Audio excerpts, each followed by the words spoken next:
unmute and talk at any point. Today we have Avery from RMI, Lion from Voltus, and Wyatt from Gradient, who have generously offered to answer our questions. And just to start, I wanted to give it to the floor to just ask, why are you here? What's your interest in learning about virtual power plants? Anybody go ahead. Yeah. Hey, Ben. Sorry, I had my my camera and my audio up. I'm making some coffee, but it could wait. Yeah, I'm interested in learning about virtual power plants because I think my background is in software and my interest is sort of insight into like where I think the future of power is going is distributed. As we're able to produce power and closer to the edges, as we're able to store that power, have smarter loads. Like the future is distributed, and virtual power plants are kind of a key piece of that. So that's one area that I'd love to learn more about. Cool. Thanks for sharing. Hey guys, how are you? Hi. If it's okay, I'll just jump in, but I do apologize. I have a lot of background noise as I had to pick a cafe randomly, just in California here, so I had no idea. I'm interested because our company basically does artificial intelligence for geospatial data. We've automated the residential solar design, and we can do large-scale designs. What I was thinking about is leveraging our tech where we can potentially do hundreds of thousands of designs and create microgrids that would kind of help stabilize the electrical grid around, but I'm just here to learn. Cool, thank you. Hi, I'm Corey.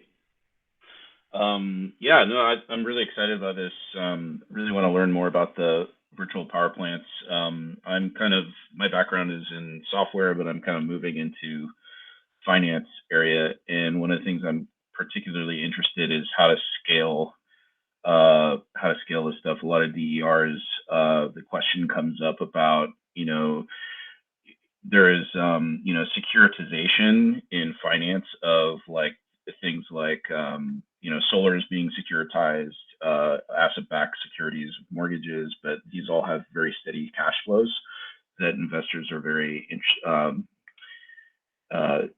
these steady cash flows allow for large investments from institutional investors, and DERs have sort of historically been, they're kind of unpredictable cash flows, unpredictable kinds of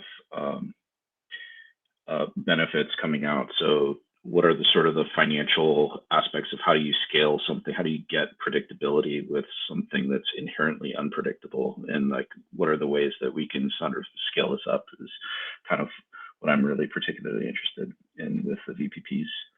So. Great. Yeah, I think that's going to be more maybe at the next session, we'll dive more into that. Cool. I don't know. Are we going alphabetical by first name? Seems like that. Anyways, I'll jump in.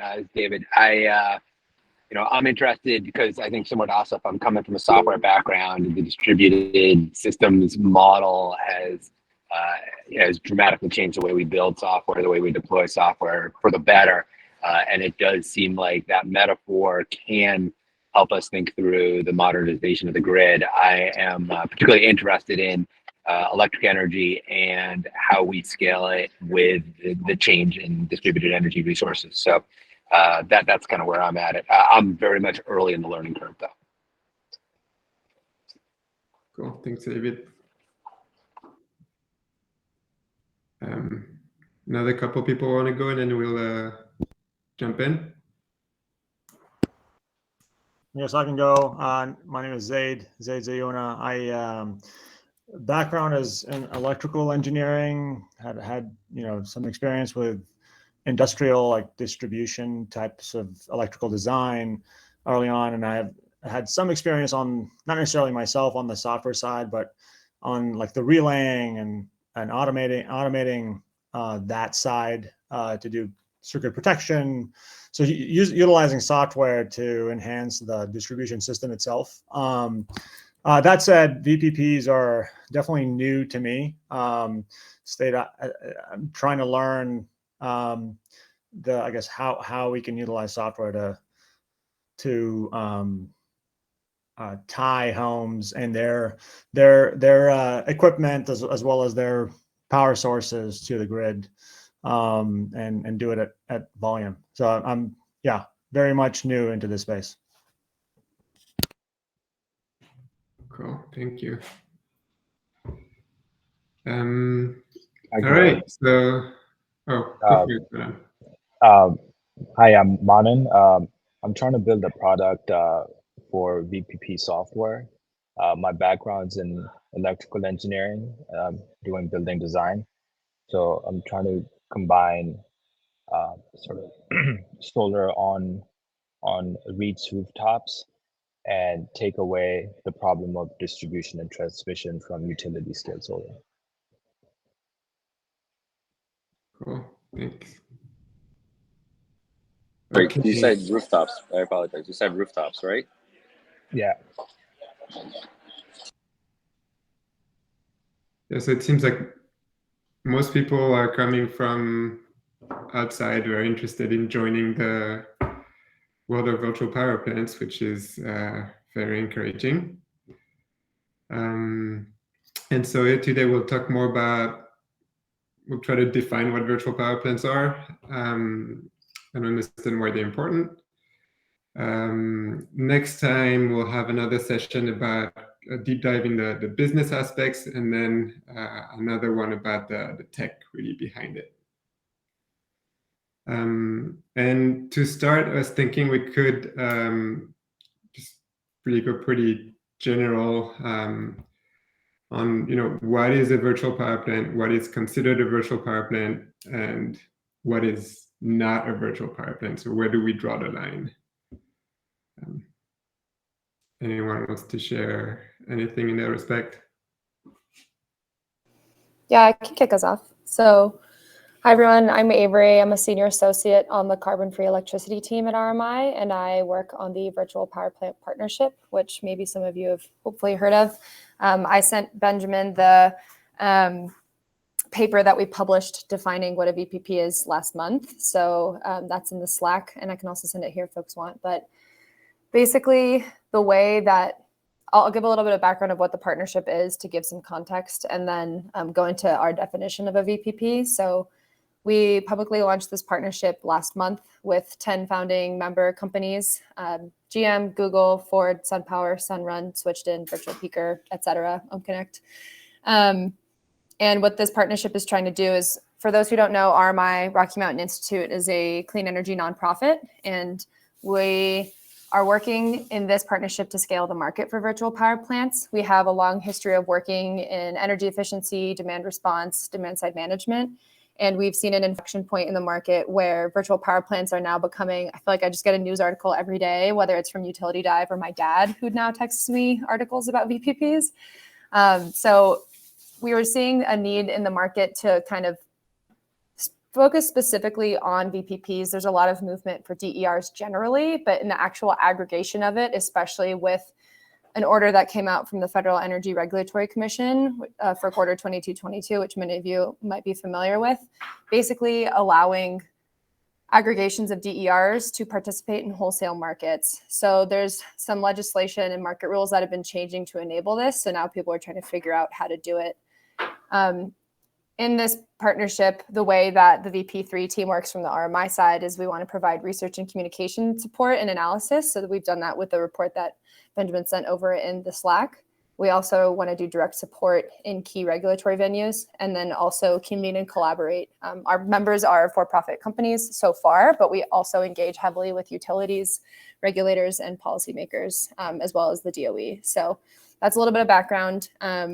The way that we define virtual power plants is intentionally broad because we see a need to just scale the market at large. So the way we define it is it's an aggregation of distributed energy resources that are interactive with the grid. So some folks think microgrids can be included in a VPP. we're definitely open to that as well. But from our perspective, virtual power plant is, in terms of the aggregated DERs, that's your EV, your home battery system, or your business's battery, your smart thermostat, your heat pump water heater, all of those electrified, controllable, flexible loads in your homes and businesses that can be put together on a lot of these software platforms that we've been hearing about from a bunch of different companies. And then actually being able to be grid connected and provide services to the grid. So it functions as a power plant. I think that's where the term virtual power plant came from. But it's different in the fact that it's not centralized, it's all distributed, and you're trying to aggregate across devices and provide those services into different types of markets, depending on where you're located. So we purposefully define it as very broad. Some people define it just as the software platform. So I'm definitely curious to hear other definitions here, but at least from the RMI side, that's how we define it. Is anything too small to be a VPP? Depends on who you ask. So in the eyes of FERC Order 2222, I think the minimum aggregation size is 100 kilowatts, 0.1 megawatts. In CAISO, it used to be 0.5 megawatts, and now the definition is smaller for that. So it depends on who you ask. And I think it's just a level of practicality with like what types of aggregations would be useful at what level in markets. Did I understand that right? That you don't really differentiate between VPP and demand response? So demand response we define as part of a virtual power plant. It's an element of one of the types of services that a virtual power plant could provide. So the difference that we note, it's part of it, but for demand response in the past, it's been voluntary.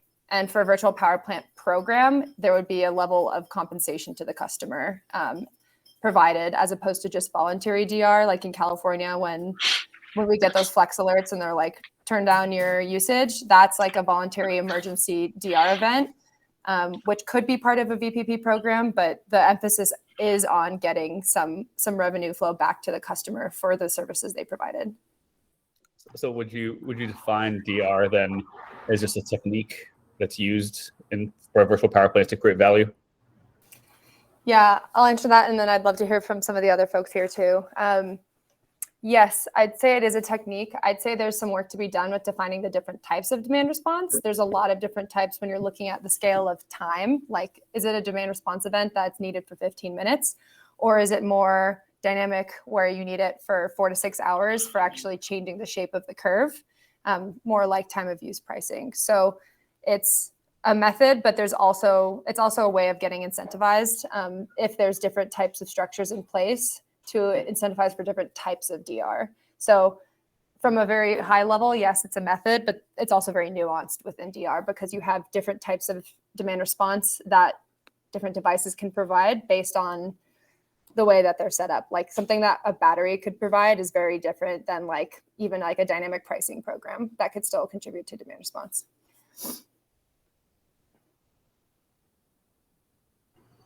I'm not sure if you, go ahead.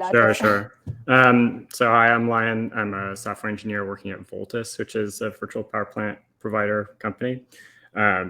So the way that we think about demand response and virtual power plants is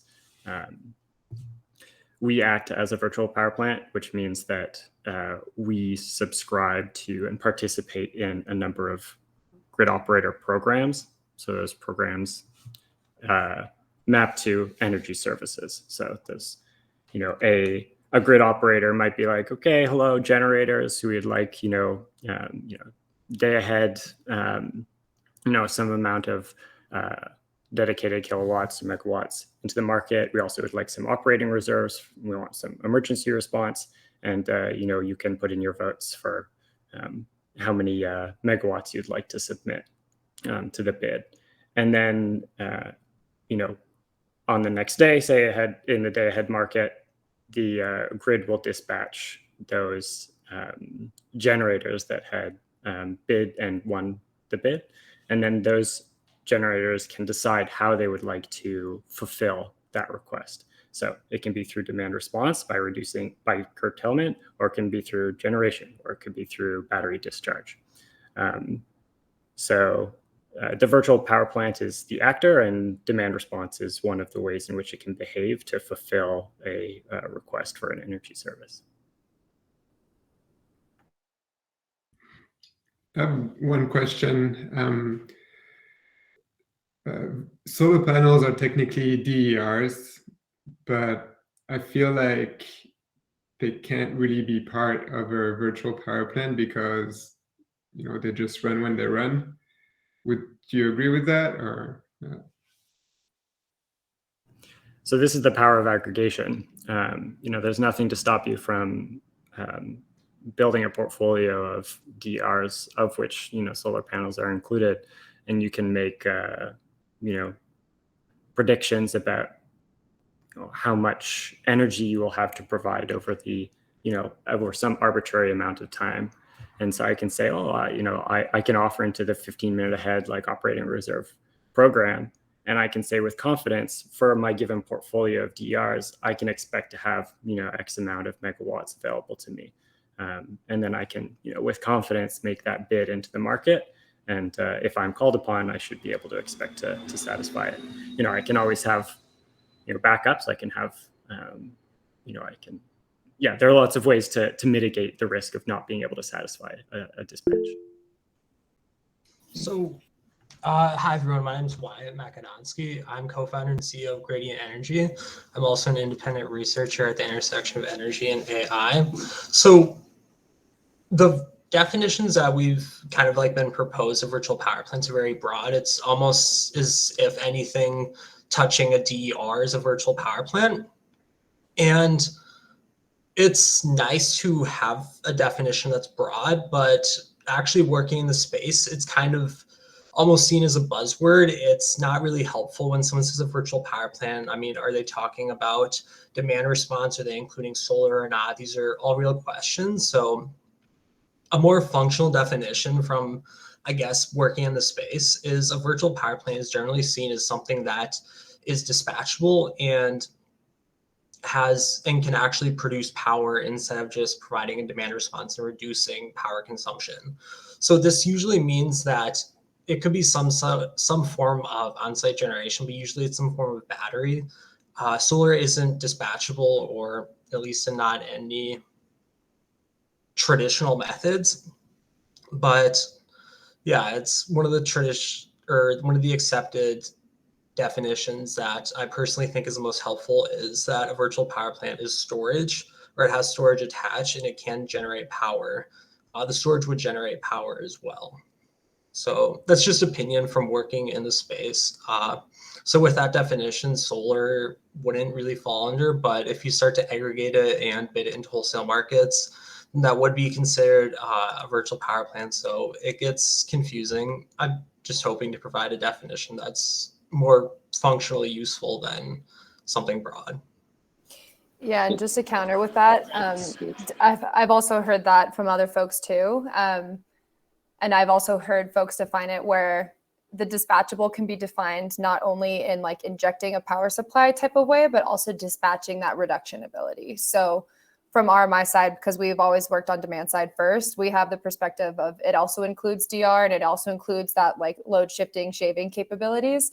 But understand that it makes the definition much broader, Wyatt, like you're saying. And ours does include solar as well. A company that we work with is Switched In. They're a VPP software platform that's really widespread in Australia, and they're trying to enter the US market. I even talked to the founder for that, and they even have solar only VPPs in Australia. I'm not an expert on that, so I cannot speak to that or how it works, but there's just many different definitions. Some folks include the demand side, others included more of the dispatchability. And yeah, I think central to that is storage is a huge part of VPPs.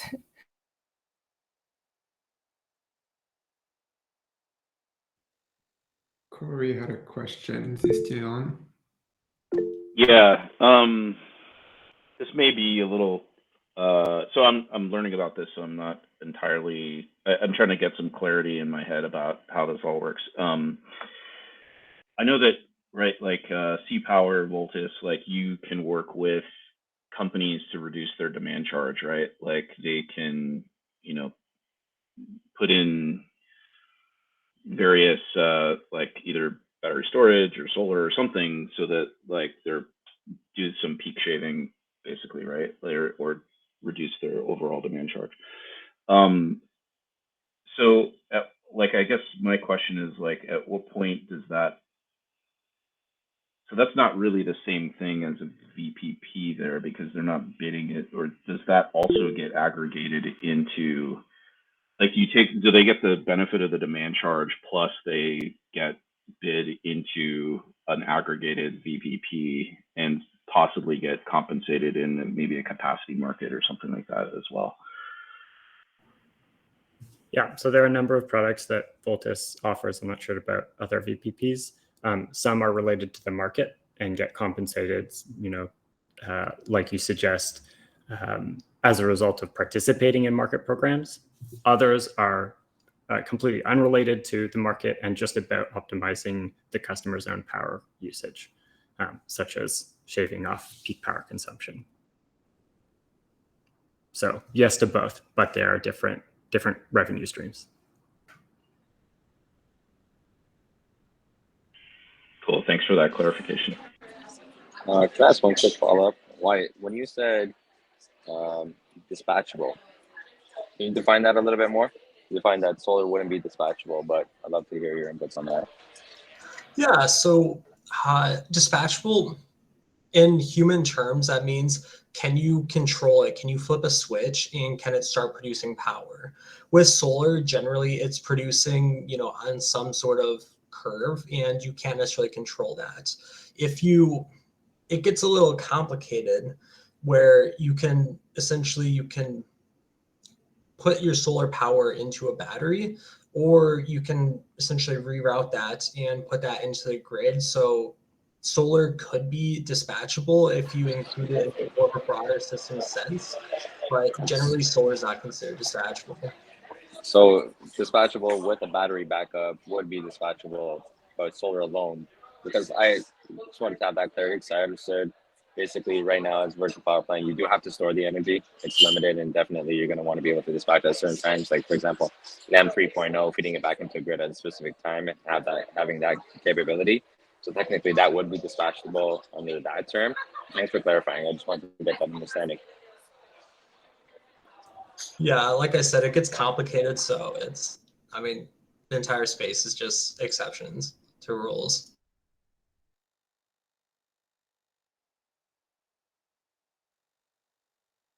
Justin, you want to go ahead? Hey, sure, thanks. Yeah, sorry, I've been having some technical difficulties here. Like a lot of you, I'm a software engineer who's interested in this from that perspective. I was wondering, so in the name virtual power plant, software engineers hear that and we think, okay, we need to virtualize this thing somehow so that it can interface with other systems that expect to interface with power plants.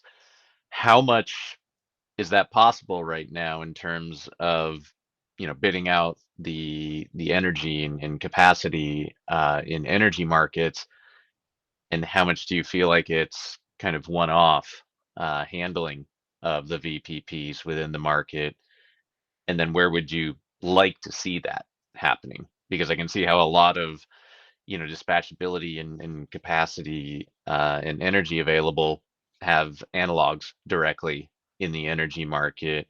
But I wonder in particular if something like demand response needs a new abstraction in order to be able to allow VPPs to, essentially play the exact same part as a legacy power plant would play in the system.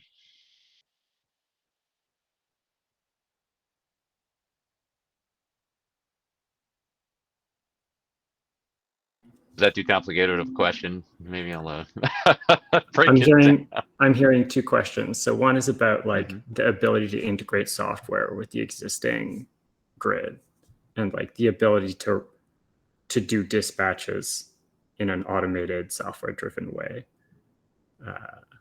And then I'm also hearing a question about like fundamental abstractions of like how we represent the grid. Is that correct? I think I may need more clarification.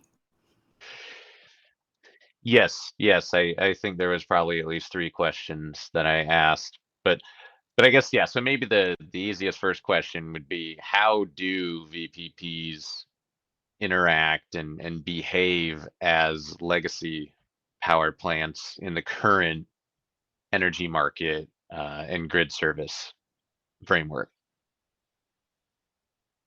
Is there special handling of them, or are they able to interface in roughly a similar fashion to legacy power plants?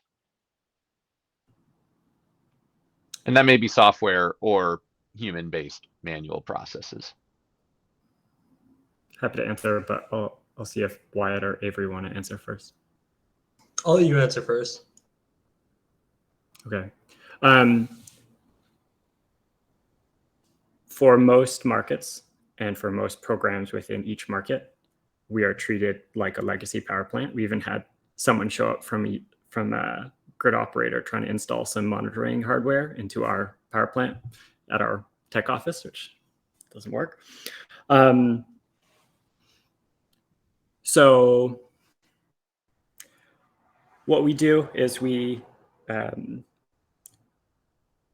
collect a bunch of customers together, usually big box stores with large energy assets or energy use. We do a lot of demand response. We register them with a market in a particular program for a lump sum commitment value, like Avery is saying, minimum 100 kilowatts. And we're saying, this is one generating source.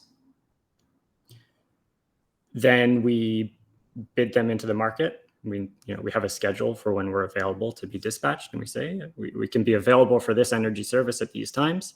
And then sometimes we get called upon to dispatch, and we receive some signal from the market. Usually it's through an API, sometimes it's not. And we would then sort of make phone calls, send emails, send API requests to our customers to get them to dispatch or discharge or generate. And then we would we track the performance of those assets, aggregate them, and report them back to the market to show that we are actually providing the service that we said we would. The utility also tracks our performance. So our measurements have to coincide. And then we get compensated by the market, and then we pay our customers. So as far as the market is concerned, we behave like a traditional generator. Under the hood, there's all the issues of aggregating multiple customers to behave like one. Ryan, can I add an extra question to that? So in the aggregation of customers and the whole reliability conversation around VPPs, how has it gone? Has there ever been an instance where you've tried to call in customers and you've never met the level to which you need to meet it at a bid? And what does that look like functionally from an operational standpoint? Yeah, sometimes it means taking a hit on penalties for not being able to perform. Other times, and this is the ideal case, what you want to aim for as a company doing VPP is you want to be flexible. You want to be able to sort of dynamically pull in other DERs and to be able to fill in the gaps. So, an optimal VPP running, max utilization of its DERs, of its assets, making the most money and using those assets the most, which we want to do for climate reasons, you would have sort of a very nebulous pool of DERs from which you choose to offer in the highest leverage ones to the market, ensure you're getting the maximum utilization and able to respond to underperformance or emergency events, just be able to respond to outliers. So you have a fleet of DERs and you're trying to maximize their use. Currently, we Voltus are not close to that sort of optimal state.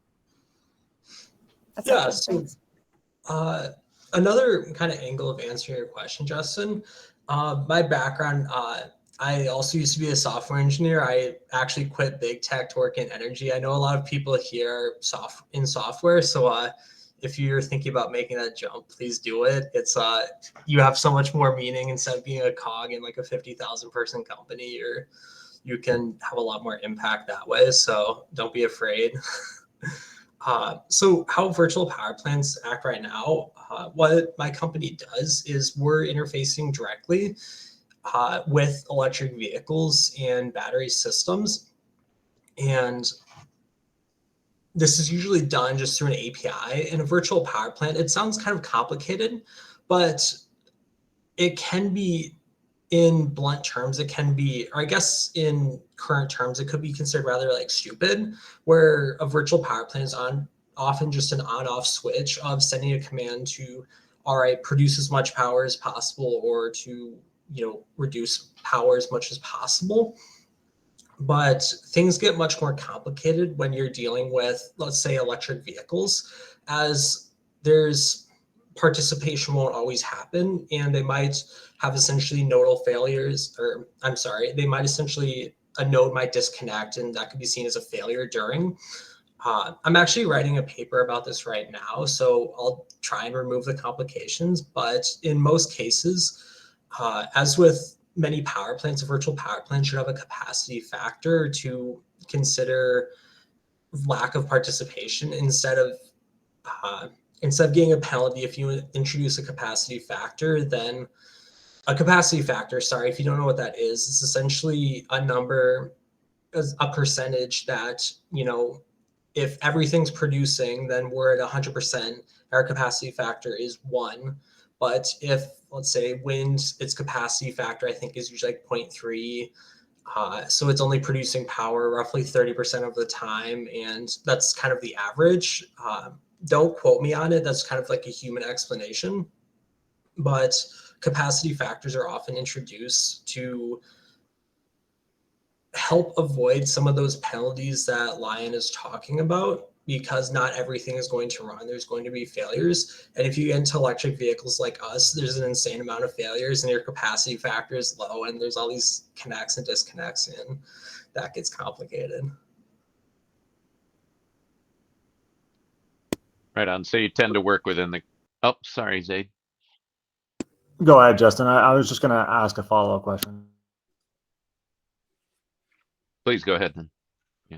I was just gonna. I was thinking about reliability of the sources, and it kind of goes along with what you were saying, Wyatt, about capacity factor. Like, how do you, with your algorithm, with your calculation about that specific source or sources that are connected, do you do you assess the reliability of that source based on what it is and how it's operating within that setting? I'm just curious how that works today. How do you do it today? Yeah, so how we do that today, electric vehicles, it's important to understand that there's a human in the loop, and a human has to plug in everything. And since most of you are in software, you know that humans are not always reliable or doing the most rational things. So especially with electric vehicles, there's a ton of losses and what you can view as failures. So things are going to drop off. You can essentially divide a virtual power plant into the planning phase before it operates and the real-time operation. These are separate problems, or can be simplified in separate problems. So with a head phase, you have to calculate a capacity factor. How we do that right now is we model each user, each EV, and we assess how likely it is going to participate into the market based on past behavior. And you can start simple with this, but you could also get pretty complicated. It depends how much data you have and the amount of reliability you want. You often don't need to get that complicated, but you essentially want to model reliability for all nodes and then calculate a capacity factor based on that. And you often want to buffer because there's going to be unexpected things. A human solution, like what we're doing for this, is to increase participation, you offer humans the ability to opt in or opt out, or it's expected they participate, but you can also have them opt out. And then if you do that, then you can essentially realign how many nodes are participating at once. So this turns into, not to get too esoteric, but this turns into an optimization problem ahead. But using essentially like choices in the software's design, essentially asking humans if they want to opt out, you can avoid a lot of unforeseen circumstances, but there's still going to be failures.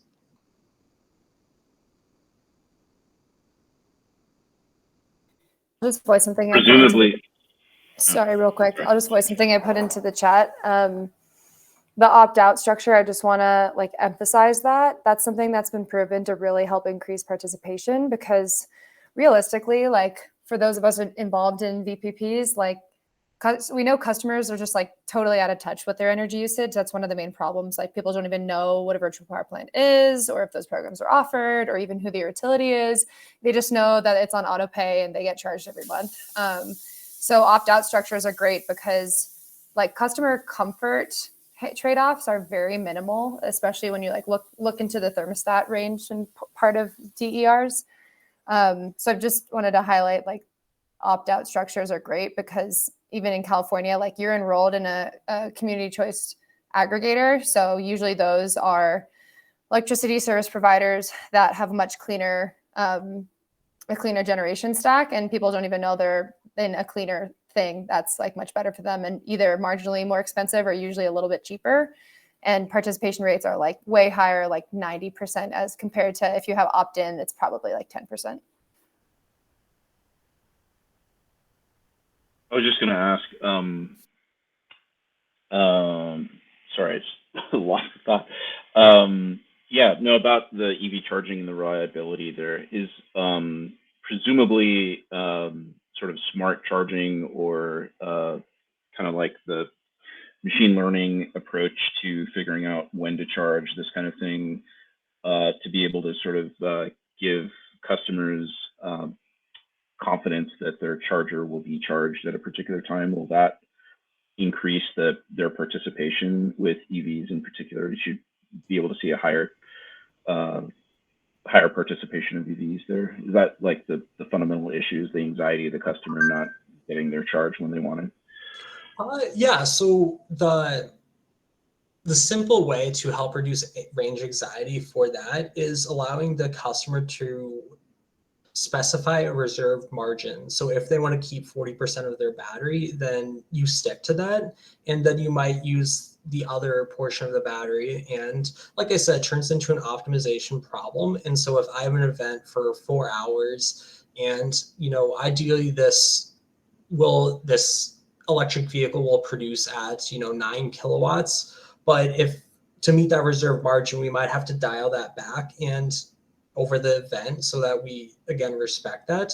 We might only have it produce 6 kilowatts. So then we'll send that profile to the charger and deal with it that way. So that's where it becomes an optimization problem. But yeah, that really helps with range anxiety, is giving the customer some power.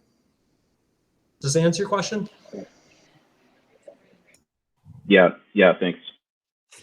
Just curious with the EV scenario, are you just preventing them from charging, basically producing like a demand response that way? Or you're also like offloading the battery into the grid, like vehicle to grid? We're actually, this is a very young use case, but we are actually discharging from the battery. We're not providing like a demand response with charging, but we are discharging into the grid. That obviously, we're a very young company, and this is a very young use case, as most vehicles, or specifically their chargers, do not offer bidirectional capability. And so that introduces some complexities. Sorry, could I ask you guys another quick question too, if that's okay?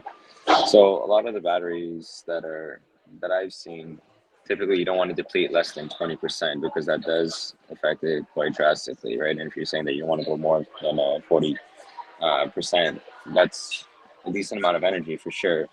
But my second question is, are you guys not concerned by the reliability of that energy, where that vehicle may be accessible, may not be accessible? Because as much as they want to do predictions, human prediction is going to be the most unreliable. Yeah, so that the real-time operation of the virtual power plant, it's I won't, since this is kind of like new, I'll try not to like get too esoteric, but this is actually what I'm writing my paper about right now. I'm calling them, it's like a new type of virtual power plant. Specifically, any virtual power plant with an EV is going to face this, and it has to change its planning step, and it has to change its real-time operation, because given how many failures there are going to be, people unplugging during, people, plugging during because they got home late because of traffic, this is something common. And so what this looks like more, instead of like a typical power plant of flipping a switch, this actually resembles the problem of a balancing authority more. So if you know what a balancing authority is, think essentially of like an independent system operator. They're telling all these different power plants what to do. And so if you run a virtual power plant of electric vehicles, you're essentially introducing a layer of abstraction and then having to manage each EV like it's its own power plant. So there's going to be failures, and then you have to have essentially, you have to model spinning reserves on top of dealing with like reserve factors like maintaining 40% in a battery and not going past 20%. Yeah, it turns into this really messy optimization problem, but that turns into a pretty fun like AI problem, and that can actually manage things pretty optimally. So that's what we're doing right now with that, but it gets really messy, and yeah, I'll try not to go into too much detail because I can rant on this for a while. Hey, I got it. Sorry, just my skepticism, just from being in solar for so long. Like, we're in AI as well, and then just saying that it's an AI problem, I don't believe that that's just going to be an AI problem, more so that it's more going to be a reliability problem. There's way too many factors to even try to put that in to get the proper data set to predict. Yeah, you can see like when somebody does do it, but maybe we do get to the point that we have so much batteries, but that's just my skepticism, and I'd love to see if anybody sees that as a problem as well. Yeah, so the reason you use AI is essentially, you're talking about data sets. This is not really a supervised learning problem. For real-time operation control, you want to use something called reinforcement learning. And so we're developing our own simulator. We train agents in that. And what we're trying to do is we're constantly trying to optimize and keep the consistent number of what's a bid. If we bid in, we're going to produce 200 kilowatts, then we need to keep that number and avoid penalties like Lion was talking about, because those can be pretty steep. And so you can train an agent and essentially have it learn and optimize for keeping that specific number. So it's not AI to use AI, it's AI for increased reliability, so you can run these things and not have massive penalties. That's a big barrier right now.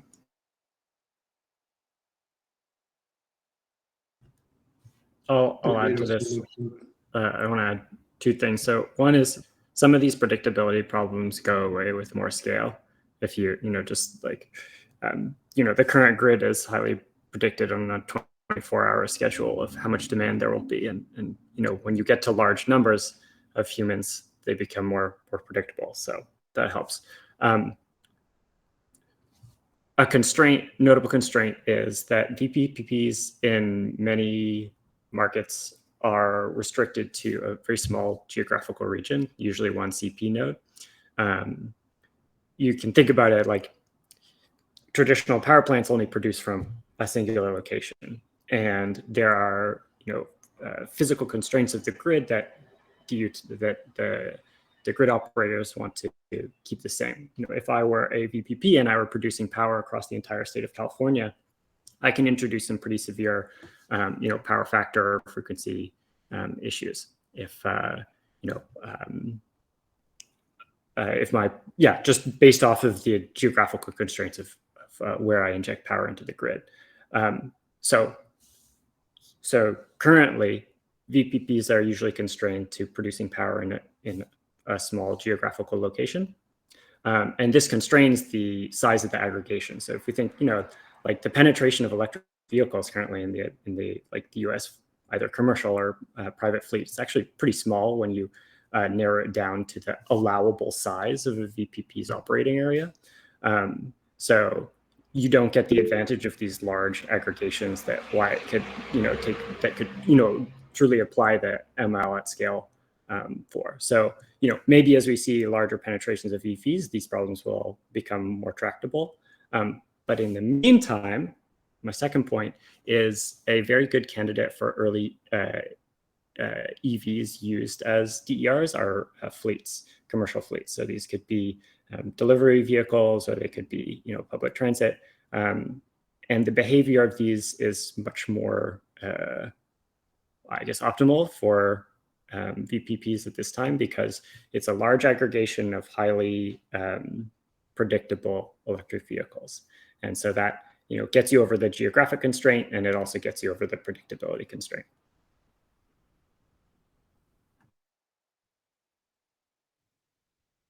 Avery? Thanks. Sorry, I was on mute. You think I'd have this figured out after over 3 years. I had a question for Lion. So I know Voltus is integrated into all of the US power markets and Canada. And I'm curious, as we think about VPPs, we know all of the electric power markets are extremely different. And then when you think about deregulated areas, that's a whole other ballgame. So I'm curious, what has that integration process been like, and how has implementation varied with the different markets? I know this is a huge question, but I'm just wondering, did you have to have dedicated staff focusing on each power markets, or were you able to find a replicable business model? Generalization is extremely difficult. To answer your question in brief, it has been scrappy and a lot of one-offs. And a challenge of scaling the business is finding those generalizations. So how can we run our business in a generic way that applies to all markets? And currently, we have a lot of market-specific solutions. Yeah, that's something Go ahead, Corey. Oh, no, it's isn't it also each utility sometimes, even within a territory? So it's overlapping incentives, right?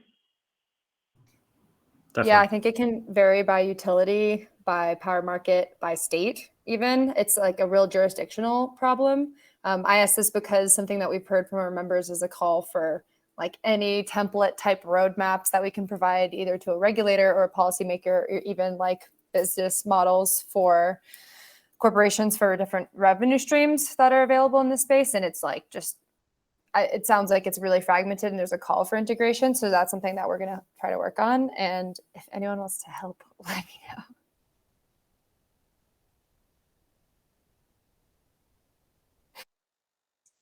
know. I have another question in terms of participation. So Lion, you say Voltus does mostly commercial.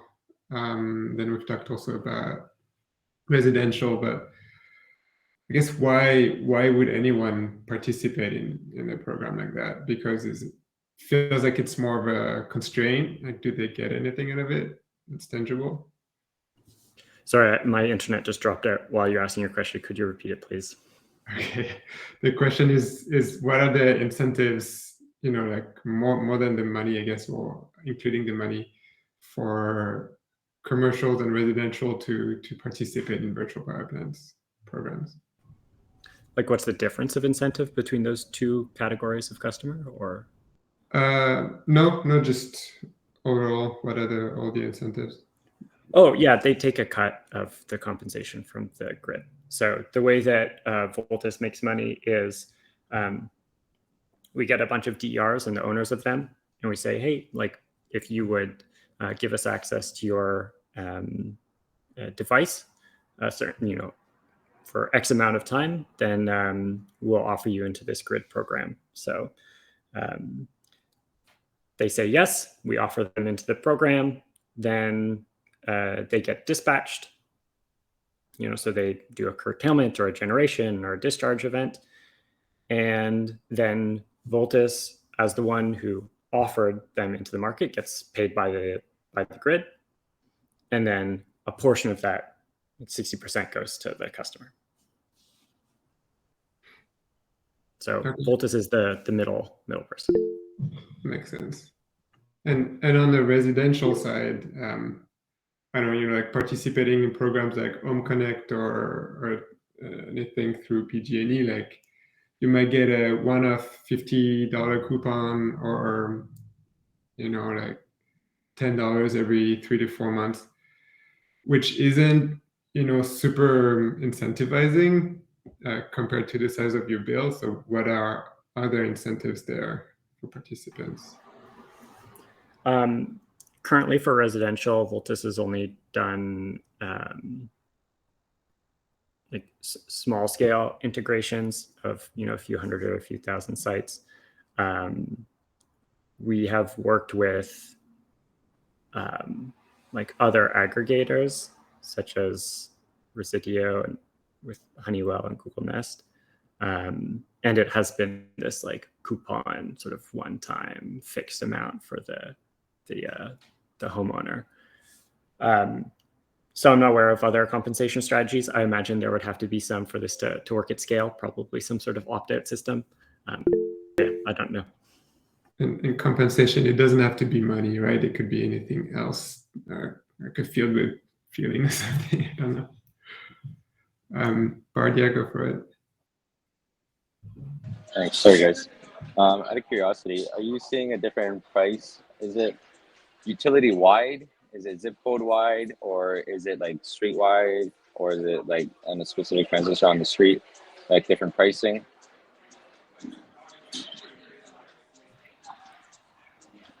Sorry, I think I missed the first part of your question. Sorry. Oh, with regards to pricing. So when you guys are selling it back to the utility companies, correct? If I understood that correctly. Now, is it, if you're feeding it back, are you saying that anybody within the actual utility will get that rate? Or is it based off of a specific source of energy from within a zip code or within an actual street for that specific transistor? Do you guys have different pricing that's dynamic, or is it just across one utility, one price? That's going to vary by market and by program and by utility. And by the price of energy at the time, depending on the program. And if there is locational pricing, then yes, then the price can depend on whatever the utility decides, however the utility buckets its pricing for locational variable pricing.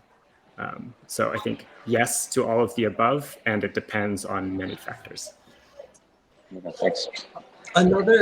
Or to add to that, Bardia, a lot of utilities, they don't necessarily, or first, there's two main distinctions. Are you bidding into the wholesale market, or are you participating in a utility program? It sounds like if you're participating into a wholesale market, then you would go by whatever that node's price is, however that market's structured. If you're going through a utility program, generally utilities, this varies and there's a lot of exceptions, but generally they'll consider anywhere in their territory as flat. They usually don't get down to the essentially like circuit level of like, oh, this is below this transformer, then, you know, we should charge it this way. There's not that sophistication right now. And that almost sounds surprising, but things aren't as complicated or as fancy as they're advertised to be. That's one of the things I found out when I was getting into energy. Thanks. Appreciate that. We have one question from JN, and then I think we're going to have to wrap up. Yeah, last question. I think it sounds like there was a conversation about reliability and how and predictability around VPPs, and I was curious on the topic of incentives if either Gradient or Voltus is offering any kind of like to help to incentivize a customer to opt in to the VPP, some kind of like servicing insurance or something of like, hey, if your EV charger breaks, if your car battery isn't working, or if an equivalent on the commercial side, we will come and fix it, because we also want to get you back into a working node, or yeah.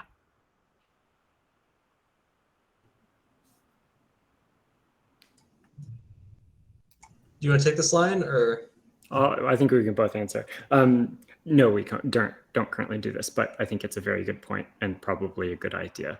And as Voltus matures, I mean, I can imagine this seems like something that someone will consider.